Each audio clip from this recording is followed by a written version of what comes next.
진은 전역 후 2024 파리올림픽 성화봉송 주자로 나섰습니다. 그는 프랑스 혁명 기념일인 14일 루브르 박물관 구간의 첫 번째 주자로 출발했는데요.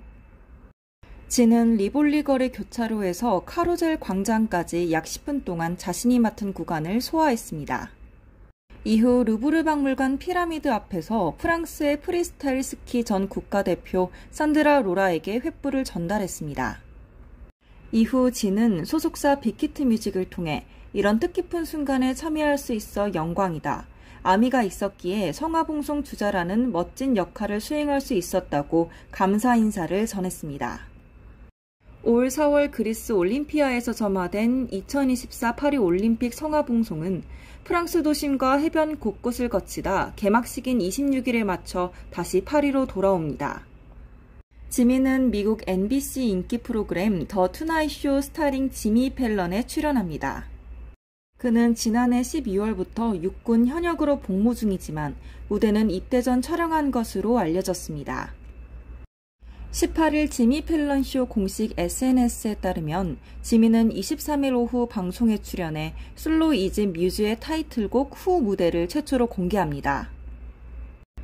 뮤즈는 지난 2023년 3월 공개된 첫 솔로 앨범 페이스 이후 약 1년 4개월 만에 나온 지민의 새로운 작품으로 19일 발매됐습니다. 스타들의 임신 출산 소식도 이어졌습니다. 먼저 그룹 슈퍼주니어 성민과 뮤지컬 배우 김사은은 결혼 10년 만에 부모가 됩니다. 16일 성민은 자신의 인스타그램에 소중한 아기가 찾아왔다라는 글과 함께 2세 초음파 사진을 올렸습니다. 김사은 역시 같은 날 자신의 인스타그램에 성민과 함께 찍은 사진을 올렸습니다. 그는 10년이라는 긴 기다림 끝에 기적처럼 아기가 찾아왔다. 태명은 포포라며 벌써 임신 8개월 차가 됐다. 이모 삼촌들 9월에 만나요 라고 덧붙였습니다. 그런가 하면 코미디언 정주리는 5째를 임신했습니다. 정주리는 17일 자신의 인스타그램에 5번째 아가야 안녕, 저에게 새로운 가족이 찾아왔어요 라는 글을 올렸습니다. 이어 도경이는 막내가 아니라 넷째였어요. 이번에는 정말 막내가 맞을까요? 라며 7 식구의 앞날을 축복해주세요 라고 덧붙였습니다. 2005년 SBS 공채 코미디언으로 데뷔한 정주리는 2015년 비연예인 남편과 결혼했으며 현재 4명의 아들을 슬하에 뒀습니다. 가수 겸 뮤지컬 배우 이지우는 등료 소식을 알렸는데요.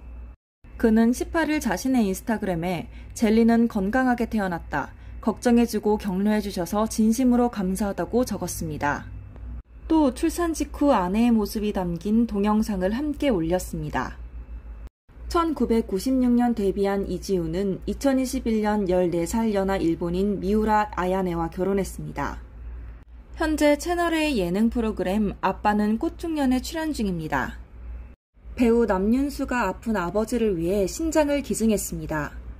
가톨릭대학교 은평 성모병원은 16일 공식 SNS를 통해 남윤수가 자신의 신장을 아버지에게 기증해 아버지의 병을 낫게 해드렸다고 밝혔습니다. 병원 관계자는 이식 수술을 준비하는 과정부터 수술을 마치고 회복해 태어나는 순간까지 늘 밝고 긍정적인 모습을 보여준 남윤수님, 그의 환한 웃음과 가족을 깊이 생각하는 선한 마음이 오늘의 좋은 결과를 가져오지 않았나 싶다고 전했습니다. 소속사 에이전시 가르텐 역시 남윤수가 지난달 19일 부친을 위해 신장 이식 수술을 진행했다.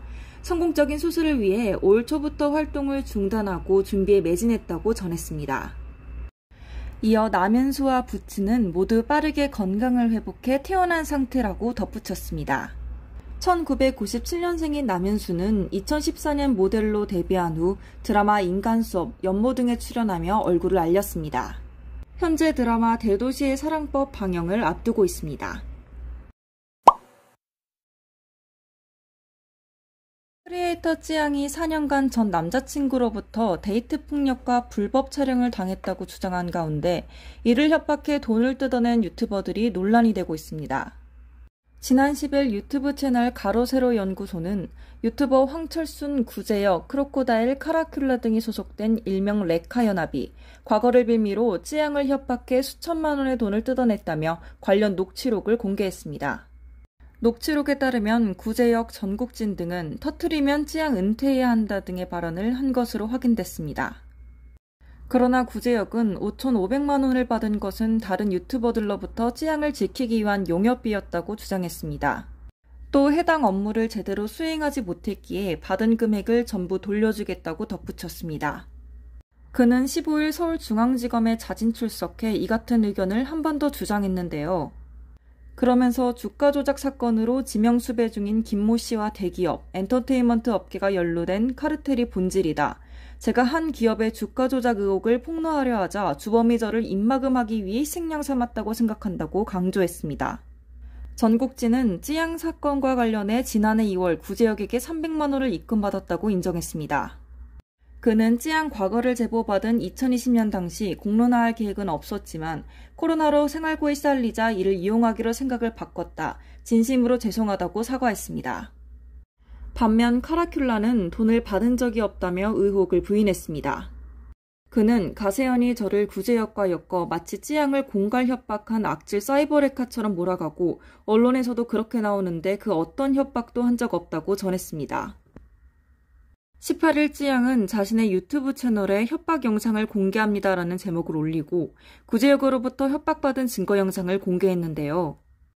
아울러 영상, 메일, 통화, 녹취 등을 증거로 사용하며 구제역의 발언에 반박했습니다.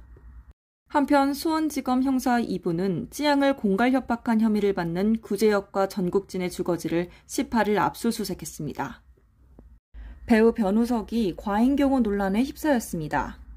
12일 변우석은 변우석 아시아 팬미팅 투어 서머 레터 일정차 홍콩으로 출국하기 위해 인천국제공항을 찾았습니다. 당시 변우석을 보기 위해 많은 인파가 몰렸고 이 과정에서 경호업체 직원들의 과잉경호가 논란이 됐습니다. 경호업체 직원들은 공항 게이트를 통제하는가 하면 라운지에 있는 승객들에게 플래시를 쏘고 항공권을 검사했다는 목격담이 온라인상으로 빠르게 퍼졌습니다. 이에 항공권을 검사한 것은 불법적 행위라며 국가인권위원회의 인권침해 행위로 제소하는 일까지 벌어졌습니다. 논란이 커지자 소속사 바로엔터테인먼트는 15일 인천공항에서 당사 아티스트 출국 시 경호 업무를 수행하던 과정에서 이용객들이 피해를 입는 일이 발생한 점 깊이 사과드린다. 모든 수행 과정에서 불미스러운 일에 도의적 책임감을 통감한다고 밝혔습니다. 이 가운데 이학재 인천국제공항공사 사장은 17일 진행된 국회 국토교통위원회 전체 회의에서 인천공항이 생긴 이래 이런 일은 처음이다. 이번 일을 계기로 경찰과 대책을 강구해야겠다 생각 중이라고 말했습니다. 변우석은 5월 종영한 TVN 선제업고 튀어에 출연해 큰 사랑을 받았습니다. 이 인기에 힘입어 현재 아시아 팬미팅 투어를 진행 중입니다. 트로트 가수 현철이 별세했습니다. 향년 82세. 16일 가요계에 따르면 현철은 15일 오후 세상을 떠났습니다. 그는 수년 전 경추 디스크 수술을 받은 뒤 신경 손상으로 건강이 악화돼 오랜 기간 투병을 이어온 것으로 알려졌는데요. 1969년 무정한 그대로 데뷔한 현철은 무명 생활을 오래 하다 1980년대 안지나서나 당신 생각, 사랑은 나비인가봐 등을 히트치며 인지도를 얻었습니다. 이후 1998년 발매한 봉선화 연정으로 KBS 가요대상을 수상했고 1990년대엔 6년 연속으로 10대 가수상을 받으며 인기를 끌었습니다. 그는 송대관, 태진아, 서른도와 함께 트로트 4대 천왕으로 불리기도 했습니다. 현철의 연결식은 18일 오전 대한민국 가수장으로 치러졌습니다. 태진아는 추도사를 통해 다정다감했던 모습과 이름을 남기시고 우리 모두에게 영원히 기억될 가수로 큰 별로 남아 계실 것이라고 말했습니다. 서른도는 국민들의 애환과 아픔을 노래로 위로해준 애국자라고 전했습니다. 고인의 장지는 휴 추모공원입니다.